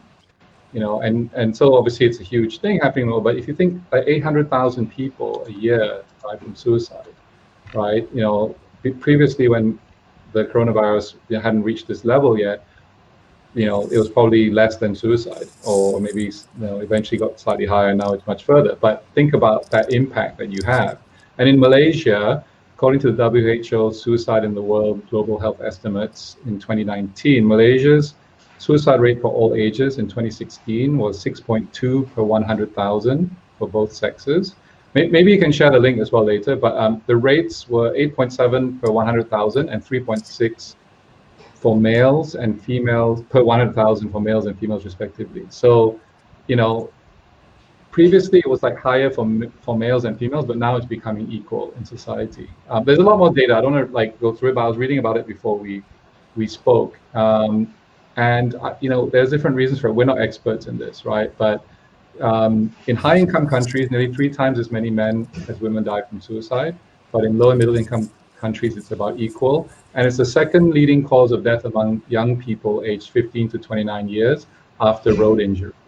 And among teenagers, it's the second leading cause of death among girls and the third leading cause of death in boys. Now, the final thing I'm going to say about this is there's an author called Yuval Noah Harari who's written books like Sapiens and Homo Deus, which are very interesting books. I would recommend them. But he said that more people commit suicide than are killed by soldiers, terrorists, and criminals put together. That's quite a big. But you know how people are worried about war and terrorism. So this is a huge issue, and you know, as we know, sometimes it's just swept under the rug, especially in certain countries or cultures, right? But I wanted to share those stats, and maybe I'll share the link. You guys can post it. But I just think it's good to know some details, right? Some stats. So, you know, anyway, although lies damn lies and statistics, so maybe I shouldn't.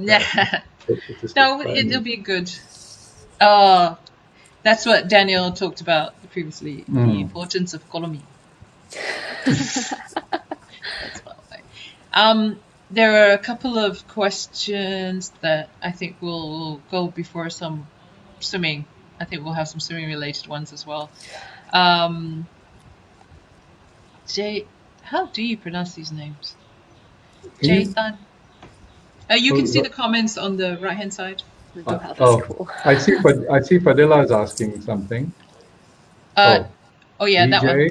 Yeah. CJ. CJ. CJ. I couldn't see the. Yeah, that one. How do you cope with stress when you represent Malaysia? And there was another one similar to that. Oh, okay. We'll come back to that one. How did you? Jing En, you want to go? Yeah, sure. First of all, I just like to say that most of the stress that I have when I represent my country comes from myself. That is so true, because if you think about it, let's say when I watch Jeffrey swim, like I've never watched you swim, but this is just hypothetically, like when I watch, it'd be physically impossible. You have to put a time machine to go back. Let's just say I am a non-sports person and I watch Jeffrey race, right? Like it would be nice if you win, like I would feel the joy that you feel, like yay, that's great.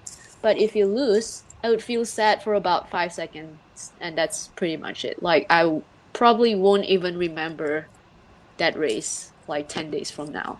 So I would say when I represent my country, a lot of the stress that I have, like I would say 95% of it comes from myself. Like I am giving me this much pressure, and acknowledging it actually helps a lot. Like knowing that the pressure that you have actually comes from myself, and there are so many ways that you could do, so many things that you could do to, you know, just like not reduce it, but just, you know, just manage it a little. Yeah, you know, manage it a little better. Like, you know, hey, this is, I'm making it hard for myself, and that's just not helpful at all. Like maybe, you know, talk to someone, like I said, is very helpful.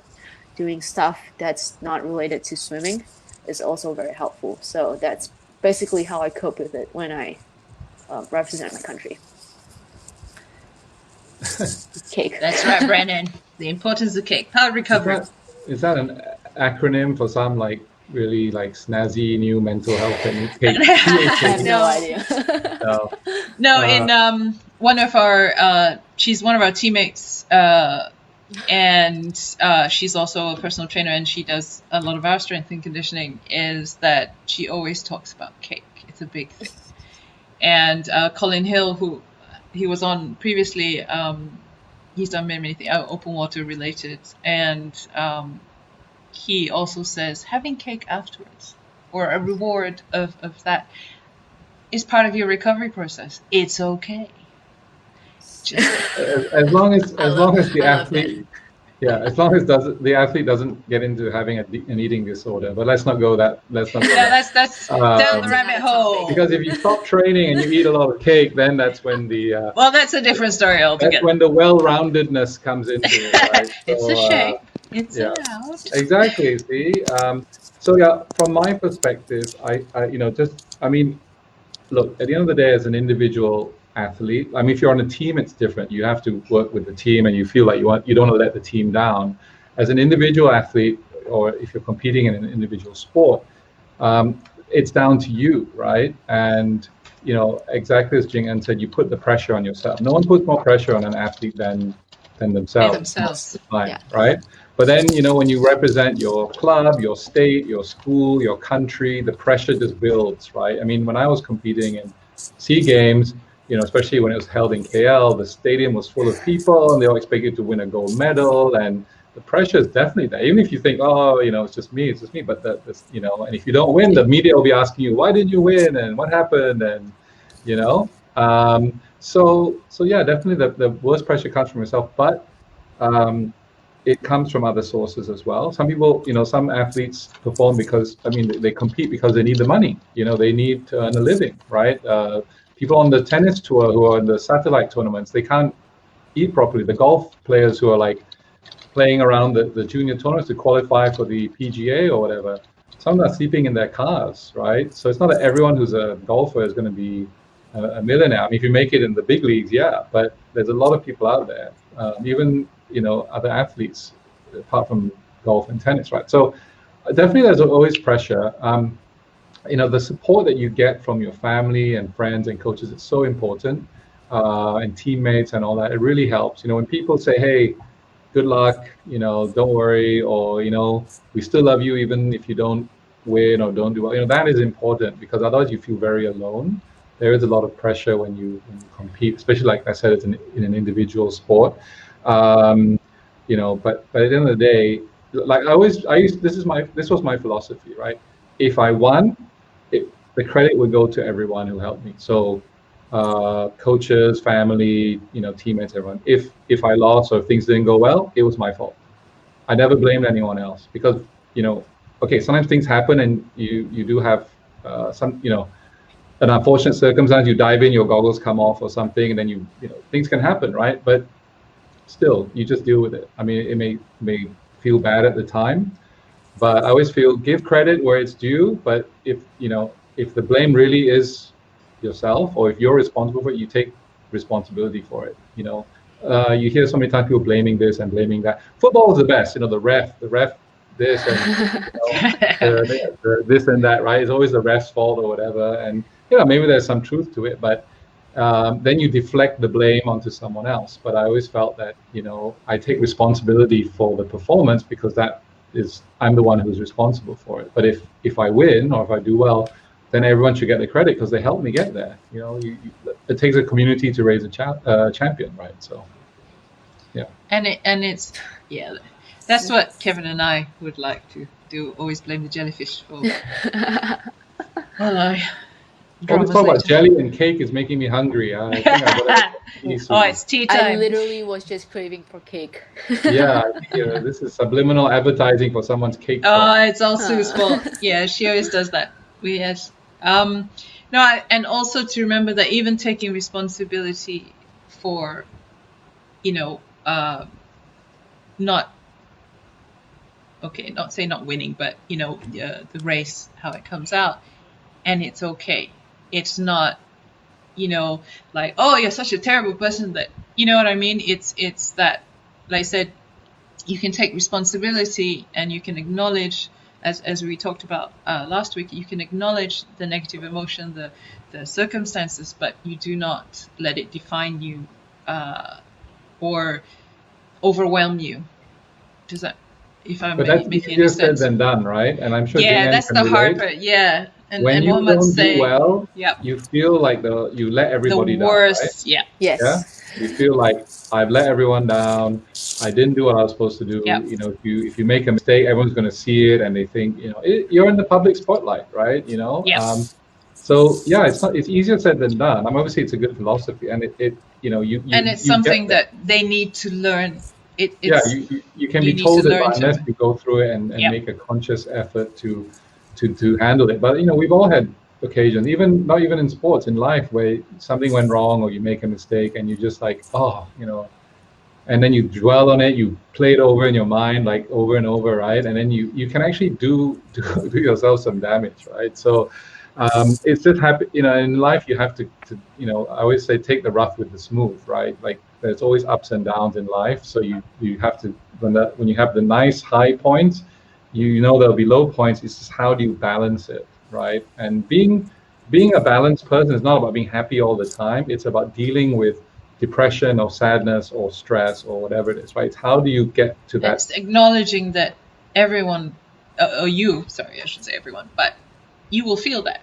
there's no one that's not going to feel like, oh man, I had a crappy day today, or everything seems to go wrong today, or or something. And acknowledging that you're going to have negative emotions, or you're going to have days where you're like, why am I doing this, right? Kind of thing. And that last week we were talking about emotional language, giving kids and people the ability to use what we call emotional language. Is you can acknowledge what you're feeling, right? You can put, not say a label on it, but how do you acknowledge it? How do you talk about these things? We were talking about last week. So basically, everybody go and watch last week's show also. We keep referring to all the previous shows, but please do watch the other ones, and you understand what I'm babbling on about. Let's take a couple of questions before we have cake. Asleep. Yay, have cake! Yay! Yay! Let them eat cake. Jinwei? Jinwei was asking, do you Hi, find Jinwei. meditate? Wait, is that the Jinwei that I know? Probably, I don't know. Hello, Jinwei. Is it the sporty he works Jinwei? at ISN, the gym. He's a gym trainer. The sports guy? Personal trainer kind of guy? Or strength and conditioning? strength and conditioning coach, at ISN. Okay. Yeah. Cool. Do we find meditation? Personally, all I of don't. us, or I'll just answer first. I've actually tried meditation a couple of times. At first, I kind of liked it, but then like after a while, it gets kind of boring. Like it's just the same thing over and over, and it's just quiet peace. And I guess it just didn't really suit me. I know it works for a lot of people, but everyone has like different tastes and stuff. But it doesn't hurt to try it out. But I did try it for about half a year, I think, and I just didn't think that it was helpful at all, because when it's quiet, my mind just runs. I think for a lot of athletes, the physical outlet is what we're used to, being physically active, and that's our form of meditation. However, I know a lot of people meditate though, so if that's something that you want to, a lot of my younger swimmers or even they just cannot switch off. I think there's different forms of meditation, so I think we should clarify as well, because meditation is very broad. There's Zen or Buddhist, there's mindfulness, there's transcendental, there's all types of meditation, right? So different strokes work for different folks. So different things work better or resonate people better. And also it depends on where you are in life. If you're a 15-year-old and someone says meditate and you're sitting there going, then you're like, right? But if you're a bit older, like maybe me and Leah, maybe we can kind of it might resonate more with us at this point of our life. So I would say that, first of all, there's different types of meditation, and they have different impacts on different people. So try, give it a go. Like at least Jing En, you tried it for like 6 months or something, right? So, try it out and see if it works. And if it doesn't work, try something else. Or maybe there's mindfulness, or maybe it's just listening to some of these like relaxing music, or there's some kind of like they said, this brain frequency, theta waves, or there's some sort of frequency that's supposed to help brain function, or like brain signals. So there's a lot of different things that can be tried that are fairly safe, as far as I know. Maybe again Mohammed can address this, but we keep talking about Mohammed. Dude, we should have brought you coffee. Yes, hello. Coffee helps. Coffee doesn't help. Coffee will make it just makes me hyper. Yeah, exactly. Well, it helps in the morning when you're trying to go. No, I think what like you said, there's many different kinds of meditation, and even if it's something as, I'll say, simple as a breathing exercise, right? That helps. Wheeling straight. I mean, whatever.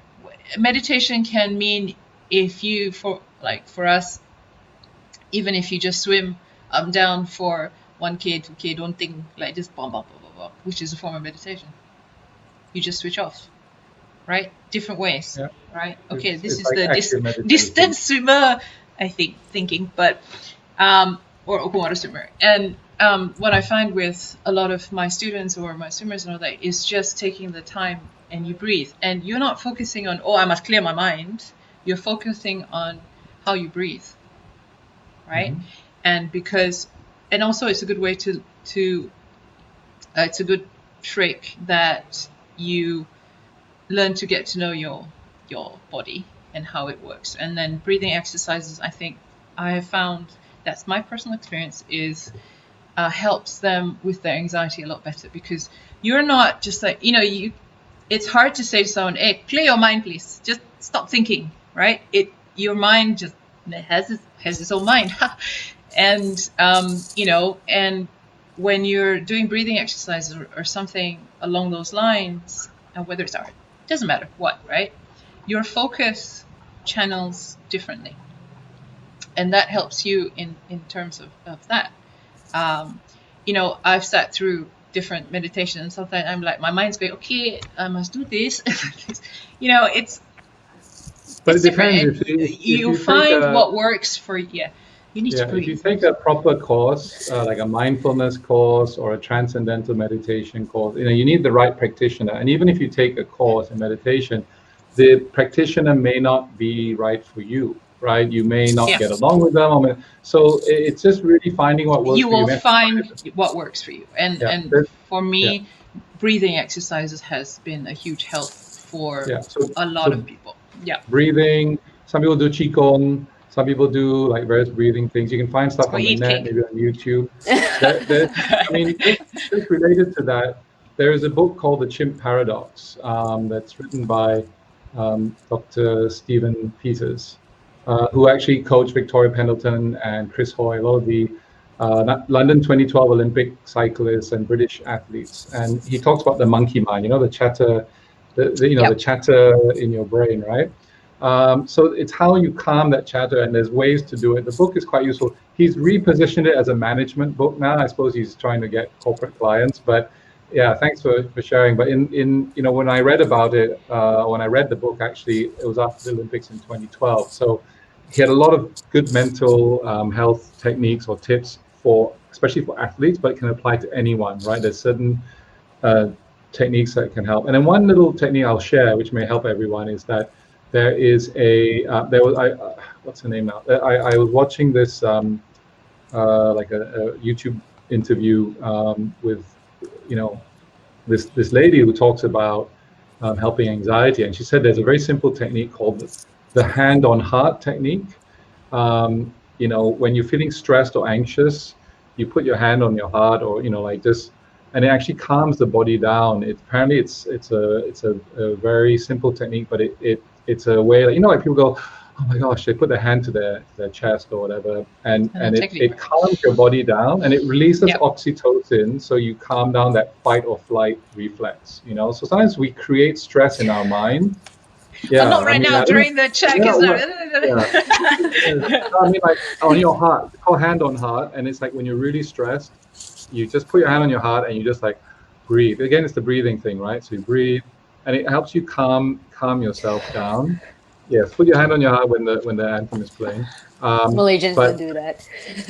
Because you have this fight or flight. So when we are stressed, we create the adrenaline and the stress hormones in our brains that we're like, we got to do something. Right, yeah. For ourselves, right? We're not going to be attacked by a saber-toothed tiger. Well, probably not unless you live in Jurassic Park or something.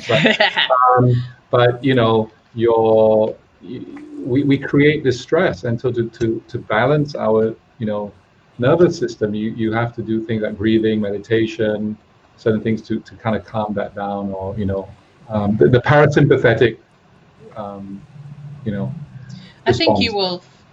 Yeah, well, don't swim with the sharks then, just kidding. That's a bucket list item. Your next question should be sharks or jellies. Anyway, carry on. Yeah, it's a bucket list item to swim with sharks, actually, for me. Oh, okay. I'll be in the cage part, and then that's fine. Reef sharks and blacktooth sharks are fine because they just don't bother you. But anyway, this is the open water swimming talking. You will find over time a technique that works for you, or methodology that works for you, and like I said, it will evolve. I think that's there. I think Ethan, is there Ethan? There's an Ethan. Ethan asks, may I know how to motivate ourselves before training in a race? Okay, Ethan, thanks for the question. I think I'll go first. I think Jing En can also add. But I think everyone has their own motivation, right? You're motivated. For some people, it's winning, it's being number one, it's being the best. For some people, it's doing the best they can. Sometimes people want to qualify for a meet so they can travel, or well, back in the days when you could travel, or you know, the social side, or maybe it's for health benefits. So you know, I think it's very important to identify what motivates you. And this is not just for sports, it's for a lot of people, right? What makes you get out of bed in the morning? What, you know, why do you do what you're doing? Find out the why, figure out the why, and what your motivation is. So, you know, in acting, they ask the actors to, when they understand the character or to identify the character, they said, what's the motivation? What's your motivation as the character? Like, why would you do this in the movie, or why would you know, say this? You have to understand what the character is thinking, and so you have to understand what you are going through as a person. Why are you training? Why are you competing? And then when you understand that, you motivate yourself based on, you know, like if you want to be the best, you don't want to lose, you want to be number one, and you want to be the greatest of all time, then you just work hard and train. You know, like some athletes used to say, right, if I'm in bed and my competitors are training, you know, I'm going to be slower than them, right? So they'd be like, I'm going to be in the pool or in the gym or whatever, you know. So that's the motivation. Sometimes it's about financial rewards. If I win this tournament, I'll be a millionaire, or I'll be the greatest, you know, tennis player of all time, or whatever. There's all these different motivations. You have to find out what is your motivation, and then you motivate yourself. Usually, you try and use the carrot and not the stick. So you try and have a positive result rather than saying, oh, if I lose or if I don't win, I'm going to be a failure. Or, you know, you try and be like, if I win, I'm going to get a gold medal. I'm going to make myself proud and my family proud, or whatever. Or maybe it's a personal best. You know, my best time is this. I want to beat this time and show that I'm making progress. And maybe if I do this time, I can qualify for the Olympics or for national age groups or Malaysian Open or whatever it is. So that's my 2 cents worth. Over to Jing En. I think Good point, Mohammed. that's true. Yeah. Good point. I think what really motivates me is knowing what my goals are, what my short-term goals, what my long-term goals are. So basically in every single thing that I do, like right now, I'm a full-time athlete, so full-time swimmer. Like my long-term goal is, you know, making the Olympics, and then, you know, going to Commonwealth Games, Asian Games, and so on, blah, blah, blah. But one thing I want to share about actually my goal, like contrary to popular belief, like a lot of athletes may or may not have the same goals as me, but my goal is actually to be the best version of myself. So a lot of people may have goals such as, I want to be number one, I want to be the champion, I want to get the gold medal, I want to beat this person and stuff like that.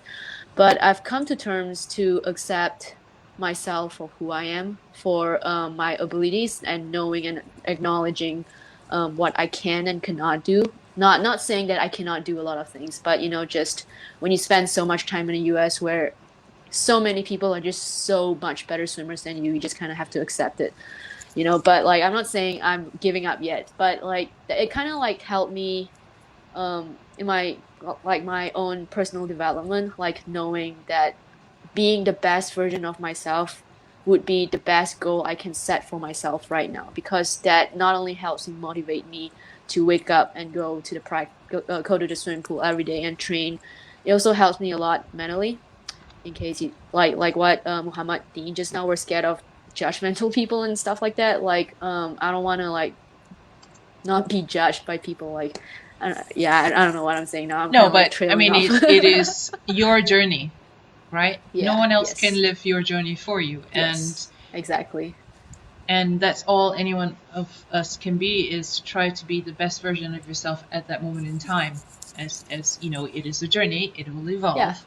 And you want to be the best you can be at that very moment. And maybe you need cake right now, so that's why you're. We all need cake. That's a great motivator right there. Yeah. It's like as a master swimmer or swimmer, it's like, okay, we finished this. We must think. Okay, at the end we go makan. Okay, that's at our age, and if after you swim 10K, whatever distance, you're like, okay, somewhere in between we will start thinking about, okay, finish line. What you're gonna do? What are we gonna eat?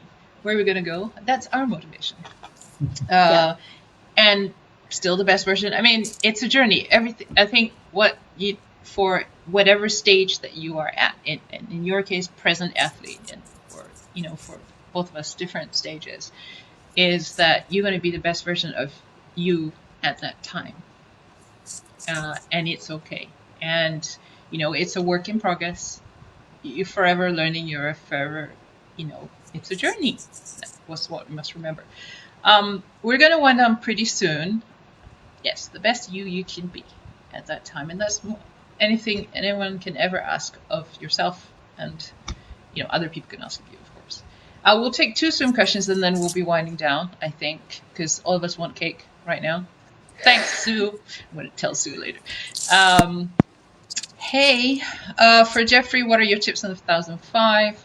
How can I improve my freestyle technique? What's important? Is it the pull or the kick? Wow, that's 3 questions in one. Ha! Okay. Okay. Buy 2 get 1 free. Okay, thank you for the question. Distance free is more upper body, so I would say definitely the arms are more important. In fact, for kicking, it was usually just like a 2-beat kick most of the way. I know that nowadays I think swimmers have maybe 4-beat or they've got, I don't know how 1500, 6 now, 1500. Really? Okay, 1500 swimmers nowadays, 6-beat kick. Oh, we look at Katie Ledecky's. In my day, yeah, I mean, when I swam, it's like 2 or 4, right? We save the energy for the arms, but I do, yeah. I mean, for the extra propulsion, if you wanna, I think depends where you are in the race as well. Well, yeah. Also, yeah. But I think I've watched 1500s, and they do seem to kick a lot more and more regularly, right? And Jing En is a current athlete, so current swimmer, so I would, you probably know better. I don't know much about the 1500. Yeah, but you probably have swimming friends. You may have watched them swim 1500, right? But I think we should ask Kevin. Ask Kevin. Yeah, Kevin. Yeah, please. But when I was swimming, it was more like I only had a 2-beat most of the time. Then as you get near the end, you do like the 4-beat. Pick up the pace, the final 50 or the final 100, you just sprint like whatever you have left in the tank. But it must have worked because my national record still stands today after nearly 30 years. So maybe you all should do 2-beat. Stop doing 6-beat. Do 2-beat. More ambitious than 1500, man. I would say the biggest. I mean, there was like 3 questions in one. But anyway, I think if you want to improve your time, if you want to improve a 1500, obviously work on your technique. It's efficiency, like streamlining off the walls. It's about it's like getting more for less. So if you just like throwing your arms around and like thrashing about in the pool, then you're going to use up a lot of energy. You got to get as much as you can for as little as possible. So it's all about efficiency. And gliding, keeping a high body position. One tip I would recommend is work on your turns, because if you can drop a point whatever of a second, even half a second a length. So imagine like 1500. You could maybe drop potentially 15 or 30 seconds if you improve your turns. So in the US, I'm sure Jing En is the same, right? We worked on our turns and our guide. Kevin. All right, Kevin. Old school Kevin. All right. Just like me, man. Open water. We got no energy at the end already. Open water, I think 1 beat or no beat is probably better. Actually 2 to 4 works for open water as well. So when I was in the US, they really emphasized the dives, the turns, and getting into the wall fast, out of the wall. And that one technique they taught us was that pretend the wall is like super hot, and when you turn on it, you just bounce off it. You want your feet to touch the wall for as short a time as possible and push off. A lot of people stop on the wall and they go, I can rest. Oh, I can take a break. Oh, I just flop my legs over, and then they kind of push off slowly. But if you work on your turns, you could drop 15 to 30 seconds, if everything else is equal, or you hopefully will work on your stroke You can technique. make up, streamlining yeah, and you can efficiency. make up quite a lot from. But you have to strong train. Like 1500 is, I mean, any sport, any race, right? You have to train. You have to do your gym work, your pool work, your strength and conditioning, your your technique. But again, the mental side helps as well, right? If you have that mental edge, even if you're the same level of fitness as the person next to you, but if you have that edge, or you have some, you work on your technique, you're a bit more efficient, you could win, or you could improve your time or whatever. So yeah, that's what I would say. This is Inception. You should be sponsored by a cake company, I think. Yeah, this is man. like product placement. Can I? You want to be sponsored? Yeah, you could be like, oh, that was a great Dessert competition. company. I'm just about to eat this cake sponsored by company X. Yeah. Just throw in some protein powder in there. It's recovery. Yeah. Actually, it could be quite nice. I think Jing En had one breaststroke question from someone. Yeah. Oh. Well, this is like 3 in 1. 3 plus 1. What's your tips in getting better in breaststroke? Train. Just gotta keep training. I don't know. Technique, training, different technique. things, right? Also, you have to understand the science, the physics behind breaststroke, because breaststroke is, I would say, the most complicated stroke, because it's the only stroke out of 4 strokes where you move forward and also backwards at the same time when you kick. Yeah. So you have to understand the science, how your body works in the water, and also, just getting that really high elbow catch, not dropping them when you're tired. Also, ankle and hip flexibility is very, very important. Yeah, that's pretty much, the things that I'm still working on. I mean, well, it's a journey. Yeah, it's a journey. Yeah, you can. Oh, this cake thing is. Let's take it over now. But yeah, technique, training, the whole thing. Comes together, right? And know your body.